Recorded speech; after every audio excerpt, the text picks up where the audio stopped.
ایک بات کہتا ہوں، سمجھے کہ آپ لوگوں کا تعلق دارالعلوم سے ہوا، یہاں آپ نے پڑھا ہے، سمجھے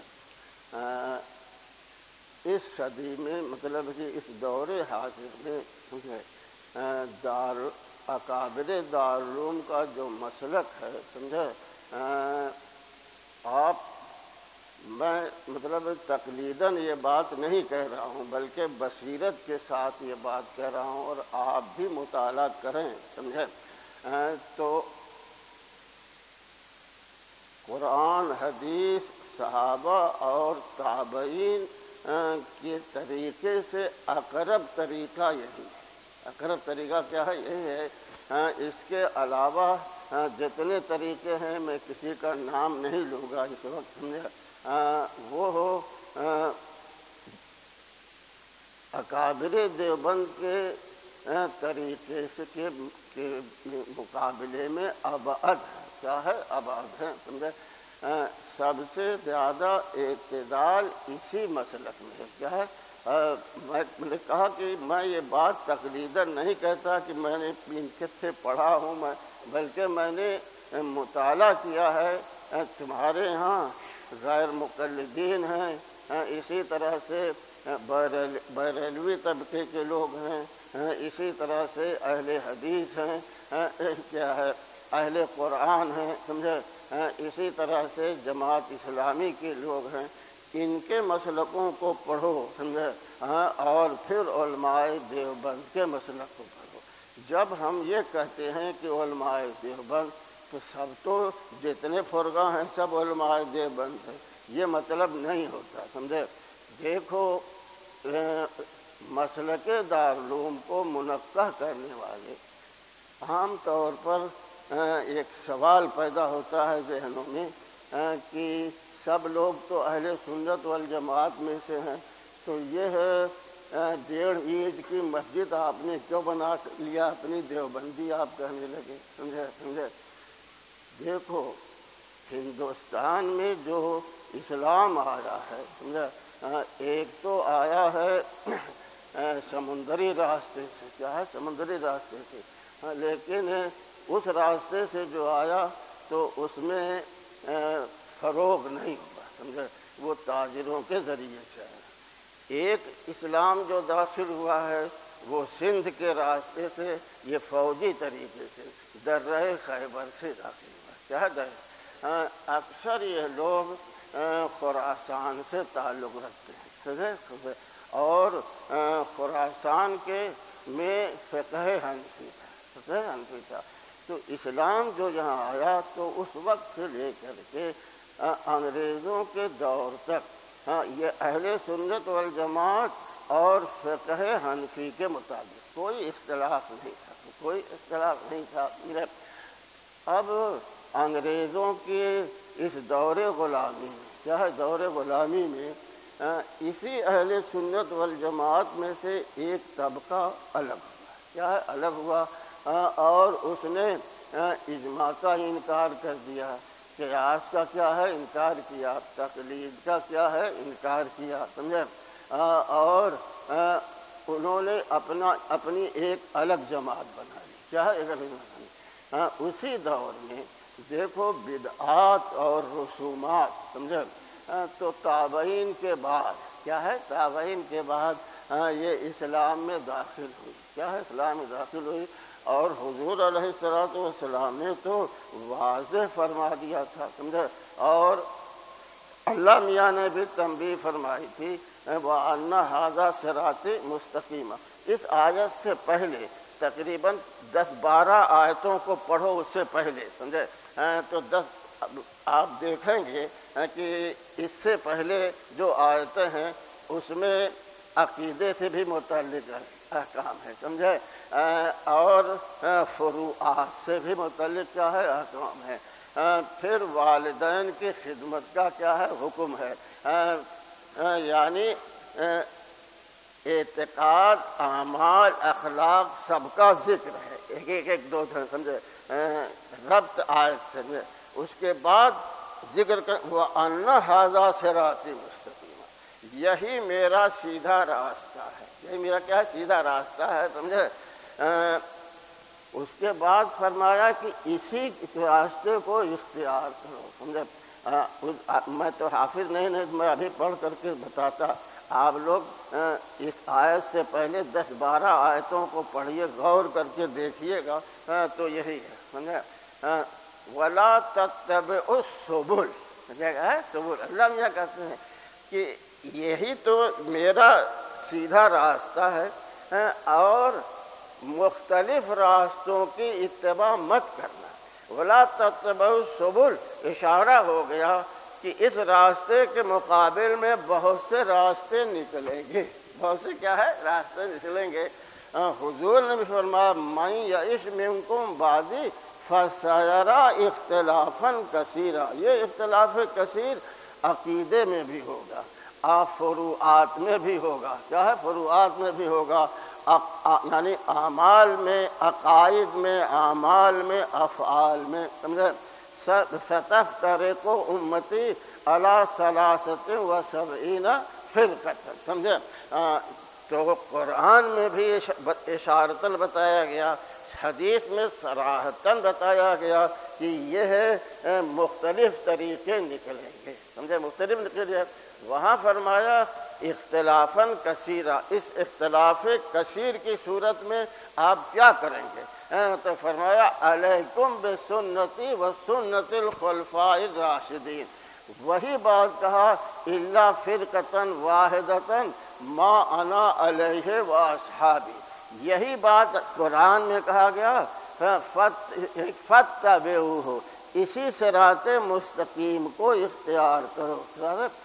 اسی حدیث کی شرح کرتے ہوئے تو حضرت عبداللہ بن مسعود نے کہا کہ حضور علیہ السلام نے خط لنا خطا مستقیما، ہمارے سمجھانے کے لیے آپ نے ایک سیدھا خط کھینچا، ایک کیا ہے خط کھینچا، فرمایا یہی سبیل اللہ ہے، یہی کیا ہے، ثم خط خطوطا عن یمینہ و عن شمالہ، اسی خط مستقیم سے ملی ہوئی دائیں بائیں بہت سے خطوط کھینچے، یہ دائیں بائیں جو خطوط کھینچے مستقیم سے منحرف ہوئے، مستقیم سے کیا ہے منحرف ہوئے، لیکن ہے مستقیم سے جڑے ہوئے، سمجھے۔ اسی لیے ان کی جو ہے تکفیر نہیں کرو گے، کیا ہے تکفیر نہیں، اس لیے کہ اسی مستقیم سے تو نکلے ہیں، سمجھے، لیکن ان سے منحرف ہے، اس لیے ان کو گمراہ فرقہ کہو گے لیکن کافر نہیں کہو، سمجھے۔ بات سمجھ میں آئی، سمجھے، ان کو تو معلوم ہے یہ سب، سمجھے۔ تو میں بتا رہا تھا کہ ایک فرقہ پیدا ہوا کہ بدعات رسومات کو بتا رہا تھا، یہ تو تابعین کے بعد سے شروع ہو گیا، سمجھے، لیکن یہ بدعتیں، سمجھے، یہ ہے رسومات، ان کو کسی نے منظم نہیں کیا، منظم کر کے ایک شریعت کے رنگ میں پیش نہیں کیا، سمجھے۔ ایک جماعت آئی سامنے، سمجھے، اس نے ان بدعتوں کو، سمجھے، منظم کیا، کیا کیا، منظم کیا، منظم کر کے ایک شریعت کا انداز اسے دے دیا، کیا شریعت کا انداز دے دیا، سمجھے۔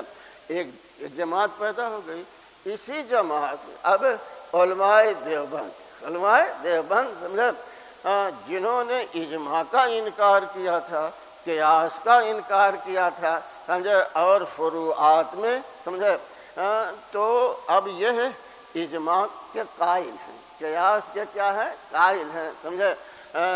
جن لوگوں نے کیا نام ہے کہ بدعتوں کو منظم کیا تھا تو بدعت اور سنت کو واضح کیا، کیا ہے واضح، یہی جو ہے اس لیے ضرورت پڑی کہ ان کے مقابلے میں اب ان کو بریلوی کہتے ہو اور ان کو اہل حدیث کہتے ہو، اس کے مقابلے میں ضرورت پڑی کہ تم اپنے آپ کو دیوبندی کہو، کیا ہے کہ ہمارا مسلک تو مسلک دیوبندی، ورنہ یہ تفریق کیوں ہوتی، سمجھا، اس لیے ضرورت پڑی، اس لیے ہم کہتے ہیں کہ ہم مسلک دیوبند پر ہیں، سمجھا۔ تو اس کا یہ مطلب نہیں کہ کوئی نیا مسلک ہم نے کیا ہے ایجاد کر لیا، نہیں، قرآن اور سنت صحابہ اور تابعین سے جو طریقہ ثابت تھا، جو حضور نے فرمایا تھا کہ الا فرقۃ واحدۃ ما انا علیہ واصحابی، سمجھے، جو ہے علیکم بسنتی و سنت الخلفاء الراشدین، میں نے کہا کہ اقرب طریقہ جو ہے وہ قرآن، حدیث اور خلفائے راشدین، صحابہ اور تابعین کا جو طریقہ ہے اس سے اقرب یہی طریقہ ہے، سمجھے۔ تو میں یہ کہنا چاہتا تھا کہ آپ یہیں کے پڑھے ہوئے ہیں، جو آپ میدان میں جب جائیں گے تو یہ اس وقت جو جذبہ ہے وہ بات تو باقی نہیں رہتی، سمجھے۔ بہت سے لوگ اپنے عقیدے کو بدل دیتے ہیں، اپنے طریقے کو کیا ہے بدل دیتے۔ کچھ میں نہیں کہتا کہ سب لوگ کیا نام ہے کہ جاہ پرست ہی ہوتے ہیں، سمجھے۔ آپ پڑھیں کتابوں میں بدعت کیسے پیدا ہوتی ہے، کیا ہے بدعت کیسے پیدا ہوتی ہے، سمجھے۔ تو میں نے کہا تھا کہ امام شاطبی کی کتاب الاعتصام بدعت کو سمجھنے کے لیے انہوں نے اس میں لکھا ہے کہ بدعت کے 3 اسباب ہیں، کیا ہے 3 سبب ہیں۔ ایک تو سبب ہے کم علمی، سمجھے۔ ایک آدمی کے پاس علم تو کم ہے لیکن اپنے کو سمجھتا ہے مجتہد، کیا ہے مجتہد، تو اب مجتہد کے درجے پر ہے نہیں مگر اجتہاد کرے گا۔ حدیث فرمایا گیا کہ جب علماء مر جائیں گے جاہل بچیں گے، لوگ انہی کو اپنا سردار بنائیں گے، امام بنائیں گے، ان سے فتویٰ پوچھیں گے، ضلوا و اضلوا، یہ خود گمراہ ہیں اور دوسروں کو کیا کریں گے، گمراہ کریں گے۔ تو یہ خوش فہمی، مجتہد ہے نہیں، عالم ہے نہیں، اپنے کو عالم سمجھیں گے، فتوے دیں گے، یہیں سے بدعت پیدا ہوتی ہے۔ فرقہ ضالہ جتنے ہیں، آپ کیا نام ہے معتزلہ کا جو بانی ہے اس کے حالات پڑھیے، مرجیہ کا جو بانی ہے اس کے حالات پڑھیے، خوارج کے حالات پڑھیے، سب کے ہاں آپ پائیں گے علم کی کمی، مطلب کیا ہے علم کی کیا ہے کمی پائیں گے۔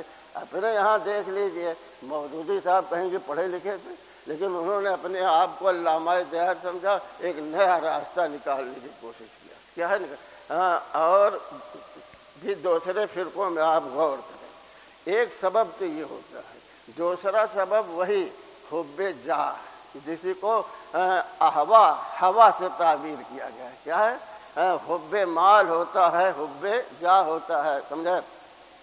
حضرت معاذ ابن جبل رضی اللہ عنہ فرماتے ہیں کہ ایک زمانہ آئے گا کہ علم عام ہو جائے گا، کیا ہے علم عام ہو جائے گا، قرآن اور حدیث عام ہو جائے گی، ہر اچھے اور برے لوگ اس کو کیا ہے پڑھیں گے۔ ایک آدمی اس میں کہے گا لو میں بھی تو قرآن پڑھا ہوا ہوں، حدیث پڑھا ہوا ہوں، لوگ میری بات کیوں نہیں مانتے، میری اتباع کیوں نہیں مانتے، جو ہے امام ابو حنیفہ ہی کو کیوں مانتے ہیں، امام شافعی کو کیوں مانتے ہیں، ہم کو کیوں نہیں مانتے۔ تو یہ پھر کہے گا جب تک میں کوئی نئی بات نہیں کہوں گا اس وقت تک میری اتباع یہ لوگ نہیں کریں گے۔ تو اب اسی کی وجہ سے وہی جو ہے شہرت پسندی، شہرت وہی احوا۔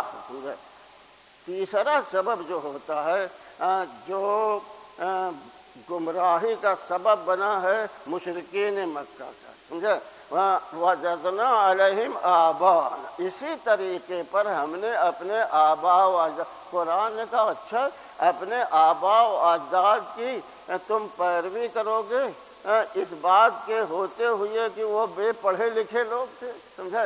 بھائی پیروی کی جاتی ہے تو پڑھے لکھے لوگوں کی، عالم کی، جاہل کی نہیں، تو جہالت کے باوجود، ان کی گمراہی کے باوجود ان کی کیا ہے، تو آدمی جو بدعت میں مبتلا ہوتا ہے تیسری قسم یہی عوائد ہیں، کیا ہے عوائد ہیں، سمجھے، کہ اپنے بڑوں کا، ارے دادا باپ دادا سے یہی کرتے ہوئے دیکھا ہے، آج یہ بڑا دیوبندی ہو گیا کہتا ہے کہ ناجائز ہے، سمجھے، باپ دادا تو یہ کرتے رہے، تو باپ دادا کے طریقے کو دانت سے پکڑ لیا، قرآن اور سنت کے ساتھ مطابقت کی ضرورت نہیں سمجھی۔ یہی 3 سبب ہیں، چوتھا سبب بدعت کیا نہیں ہوتا، سمجھے کیا ہے؟ میں یہ کہنا چاہتا ہوں آپ سے، یہی میری نصیحت ہے کہ آپ اس طریقے کو مت چھوڑیے گا، سمجھے؟ جو ہے اور کوئی نیا طریقہ آئے آپ اس کو راجح سمجھیں تو اپنی کم علمی پر محمول کر لیں کہ بڑے لوگوں نے جو کہا، ہم سے بڑے عالم تھے، ہم سے زیادہ کیا ہے ہمارے کم علمی کی وجہ سے، یہ نہیں کہ ہم بھی تو دارالعلوم کے فارغ ہیں، ان سے کم ہیں، انہوں نے نہیں سمجھا، ہم سمجھ رہے ہیں یہ بات، تو اپنی کل علمی پر محمول کر لیجئے گا۔ یا کہیں ایسا نہ ہو کہ اندر سے یہ صوفیہ کے ہاں بھی سب سے آخر میں جو چیز دل سے نکلتی ہے وہ حب جاہ ہے اور حب مال ہے، سمجھے؟ بڑے بڑوں کو دیکھا مول صاحب پیری مریدی کرتے ہوئے حب جاہ میں مبتلا ہے، حب جاہ میں کیا ہے مبتلا ہے، سمجھے؟ صوفیہ کہتے ہیں کہ سب سے آخر میں جو خرابی دل سے نکلتی ہے کوشش کرتے کرتے کرتے وہ حب جاہ کی ہے، کیا ہے؟ حب مرتبے کی، سمجھے؟ تو کہیں ایسا نہ ہو کہ ایک نئی بات کو آپ ترجیح دے رہے ہوں، یہ حب جاہ حب شہرت کی بنیاد پر جو حضرت معاذ والا قول، سمجھے؟ کہ مجھ کو امام اسی وقت مانیں گے جب میں کوئی نئی بات کہوں، سمجھے؟ تو اور اس راستے کو اگر آپ بصیرت علی وجہ البصیرت نہیں، آپ کا اتنا مطالعہ نہیں ہے تو ہم لوگوں کی تقلید ہی میں اس کو مان لیجئے، اسے چھوڑیے گا مت، سمجھا کیا ہے؟ یہی طریقہ اقرب ہے، میں نہیں کہتا کہ یہی جو ہے اقرب، ہاں وہ بھی ہے، سمجھے؟ جب وہ مسلمان ہیں لیکن بدعتی ہیں، سمجھے؟ حضرت شاہ عبد الغنی صاحب رحمۃ اللہ علیہ حضرت تھانوی رحمۃ اللہ علیہ کے دوسرے خلیفہ ہیں، سمجھے؟ کیا بڑے درجے کے آدمی تھے، سمجھے؟ ان سے کئی مرتبہ یہ کہتے ہوئے سنا کہ بھائی دیکھو جنت میں تو وہ بھی جائیں گے کسی نہ کسی دن، سمجھے؟ لیکن فرق یہ ہے ہم لوگ جیسے ناک پکڑو سیدھے سے اور پکڑو، سمجھے؟ تو وہ بہت وہ بھی ناک پکڑیں گے لیکن یوں پکڑیں گے، اور ہم لوگ سیدھی پکڑتے ہیں، کیا ہے؟ سیدھے پکڑتے ہیں، یہی فرق ہے، سمجھے؟ جب مسلمان ہیں تو مسلمان تو بہرحال ایک دن کیا ہے جنت میں جائے گا، لیکن اتنی مشقتوں کے بعد جائے گا، اور ہم لوگ سیدھے جائیں گے، سمجھے؟ کلہم فی النار الا واحدۃ، یہی مطلب ہے، سمجھے؟ کلہم فی النار کا مطلب یہ مت سمجھنا کہ سب کے سب جہنمی ہیں، سمجھے؟ اپنے عقیدے کی بنا پر سب مستحق کے جہنم ہو، یہ مطلب حدیث کا ہے، یہ مطلب نہیں کہ سب سیدھے سیدھے کیا ہے جہنمی، علی الاطلاق جہنمی تو صرف کافر ہوتا ہے، کیا ہوتا ہے؟ کافر ہوتا ہے، سمجھے؟ کہ اپنے عقیدے کی بنا پر یہ مستحق کے جہنم ہو جائیں، سمجھے؟ اب ان کا ایمان یا جو ہے اور دوسرے اسباب ہیں، اللہ کی رحمت ہے، ان کے شامل حال ہوگی، اور کسی نہ کسی دن وہ کیا ہو جائیں گے؟ جنت میں جائیں گے، سمجھے؟ یہی ایک نصیحت ہے۔ دوسری بات یہ ہے کہ آدمی زندگی کی راستے میں اب جائیں گے، اب تو طالب علم انتہائی غیر جو ہے بے حس ہوتا ہے، کیا ہوتا ہے؟ بے حس، یہ ایک دور ہی ایسا ہے کہ اس میں بے حسی ہوتی ہے، کیا ہوتی ہے؟ بے حسی ہوتی ہے، کھڑکی کھلی ہوئی ہے، تیز ہوا آ رہی ہے، سمجھے؟ بیٹھ کھڑا وہیں تلاوت کرے گا، نماز پڑھے گا، ٹھنڈ لگے بند نہیں کرے گا، یہ ہے بے حسی، سمجھے؟ کیا ہے؟ یہ ہے دیکھ لو اپنا، سمجھے؟ ہم لوگوں کے ایک ساتھی تھا ملزم، سمجھے؟ تو اگر اتفاق سے کھانا کھا کر کے پانی نہیں تھا تو بغیر پانی پیے اور اسی بستر میں ہاتھ پہنچ کر کے لیٹ چلا جاتا ہے، سمجھا؟ اب جا کر کے پانی لے آئے، پانی پی لے، ہاتھ دھل لے، یہ نہیں ہے۔ یہ طالب علمی کی خاصیت ہے، سمجھے؟ اس لیے بے حسی پیدا کہاں سے ہوتی ہے؟ جب آپ کا اعتماد پورا کسی دوسرے پر ہو جائے، سمجھے؟ کیا ہو جائے؟ تو آپ دھیرے دھیرے دھیرے دھیرے بے ہوش ہو جائیں گے۔ اب مدرسہ کمرہ بھی دے رہا ہے، روشنی بھی دے رہا ہے، پانی بھی دے رہا ہے، کھانا بھی دے رہا ہے، کپڑا دے، آپ تو پورا اعتماد کر چکے ہیں کس پر؟ مدرسے پر، تو آپ بے حس ہوں گے نہیں۔ یہی آدمی کو جب آپ زندگی کی راہ میں جائیں گے، یہی بے حسی تباہ کرے گی۔ کیا ہے؟ سمجھے؟ اپنے اندر احساس پیدا کیا ہے؟ احساس ذمہ داری۔ اگر آدمی کا احساس بیدار ہو گیا، کیا ہو گیا؟ تو نہ دنیا میں ناکام رہے گا، نہ آخرت میں ناکام رہے گا۔ اس لیے اللہ کے واسطے اب تو آپ کا راستہ الگ ہوگا، بدلے گا۔ یہاں سے اب تک آپ طالب علم تھے، اب آپ استاد بنیں گے۔ اب تک غیر ذمہ دار تھے، اب آپ ذمہ دار بننا چاہتے۔ اپنے اندر احساس ذمہ داری پیدا کیجیے، سمجھے؟ آپ دیکھیں گے جو لوگ اہل مناصب ہیں، سمجھے، اور وہ ناکام ہوئے، کیا ہوئے؟ ناکام ہوئے ہیں۔ اس کی بنیاد یہی ہے کہ ان کے احساس ذمہ داری میں کیا ہے؟ کمی ہے، سمجھے؟ تو اپنے اندر احساس بیداری کو، احساس ذمہ داری کو بیدار کیجیے، سمجھے؟ کہ اگر یہ آپ کا احساس، دیکھو عام لوگ ایک چیز کو دیکھتے ہیں 75 مرتبہ دیکھتے ہیں، لیکن وہی چیز ایک شاعر دیکھتا ہے، کیا ہے؟ ایک شاعر اس سے ایک نئی بات پیدا کر دیتا ہے، سمجھے؟ کیوں؟ اس کے اندر احساس زیادہ ہوتا ہے، سمجھے؟ دوسرے لوگوں کے اندر کیا ہے؟ وہ احساس نہیں ہے، سمجھے؟ ایک آدمی 10 مرتبہ دیوبند سے دلی گیا، سمجھے؟ اس سے پوچھو راستہ تو نہیں بتا پائے گا۔